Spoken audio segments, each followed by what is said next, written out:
இறைவன் பரிசுத்தமாயிருப்பதனால் அவர் மனிதனையும் பரிசுத்தமாகவே படைத்தார். நாம் பரிசுத்தமாக இருக்க வேண்டுமென அவர் விரும்புகிறார். பாவம் எனும் சேற்றில் விழுந்தாலும் எழுந்து பாவ மன்னிப்பு பெற்று மனம் திரும்பி பரிசுத்தமாய் வாழ வேண்டும் என்பதுதான் இறைவன் விருப்பம். இதைத்தான் பிரம்மஸ்ரீ நித்யானந்த சுவாமிகளும் சொல்கிறார்கள். பாவத்தில் முழுகியிருக்கும் மனிதன் எத்தனை பிரார்த்தனை செய்தாலும் அது கேட்கப்படுவதில்லை. அது நம்மை சிவபெருமானிடமிருந்து பிரித்துவிடும். முக்தி நிலையை அடைய தடையாக இருக்கும். பரிசுத்தமாயிருக்கும் மனிதன் தான் உண்மையான அன்பை பிறரிடம் வெளிப்படுத்த முடியும். அதனால்தான் அன்பே சிவம் என்று சொல்லுகிறார்கள். இறைவன் அன்பின் மூலமாய்தான் நம்மிலிருந்து வெளிப்படுவார். நாம் எதை செய்தாலும் பரிசுத்தம் அதில் வெளிப்பட வேண்டும். அதனால் தான் பிரம்மஸ்ரீ நித்யானந்த சுவாமிகள் சொல்லும் போது நீங்கள் மற்றவர்களிடம் அன்பாயிருங்கள் என்று சொல்லுவார்கள். நாம் சிவபெருமானின் அம்சம். அவர் யார் என்பதை நம் மூலமாய் நாம் இந்த உலகிற்கு எடுத்துக்காட்ட வேண்டும்.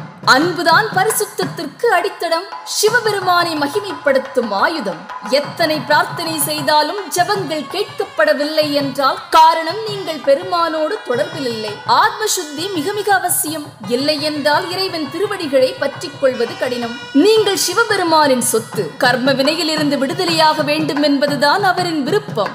நிலையற்ற உடலை வைத்து அதன் இன்பத்திற்காக பல விஷயங்களை செய்து இறைவனை மறந்து வாழும் வாழ்க்கை வீணானது. உங்கள் கர்ம வினைகளை இறைவனின் திருவடிகளில் சமர்ப்பணம் செய்து விடுங்கள். அவரால் மட்டுமே உங்கள் வினைகளை எடுக்க முடியும். பாவ புண்ணியம் இரண்டும் அவர் கணக்கில் இருக்கிறது. புண்ணியம் உங்களை வந்து சேரும் போது நீங்கள் இயல்பாகவே ஞானியாக மாறிவிடுகிறீர்கள். நான் மற்றும் இறைவன் அவ்வளவுதான் என்ற தொடர்பில் இருப்பீர்கள். நீங்கள் நினைப்பது நடக்கும். மற்றவர்களும் உங்களால் பலனடைவார்கள். மனதின் இருளை அகற்றும் ஒளிச்சுடர்தான் இறைவன். இருதயம் அசுத்தமாக இருந்தால் அதில் இறைவன் காலெடுத்து வைப்பதில்லை. எத்தனை கோவில் ஏறி இறங்கினாலும், எத்தனை பூஜை புனஸ்காரங்கள் செய்தாலும், என்னத்தான் பிரார்த்தனை செய்தாலும் எல்லாம் வீண். கருணையின் உருவமாக இருக்கும் சிவபெருமான் உங்களுக்குள் இருந்தால் தீய குணங்கள் உங்களுக்குள் இருப்பதில்லை. அவரின் ஆசீர்வாதமும் உங்களுக்கு கிட்டும். அறிவொழியை மட்டுமே தேடிக்கொண்டிருப்பீர்கள். ஈசன் படைப்பில் அனைவரும் சமம் என்ற பாவனை துளிர்விடும். ஆரோக்கியமான மனம் இருக்கும். நேர்மறையாற்றல் செயல்படும். அவர் படைப்புகளை நேசிக்க தொடங்குவீர்கள். யாருக்கும் தீமை செய்ய மாட்டீர்கள். செலவை குறைத்து இருப்பதில் திருப்தி காண்பீர்கள்.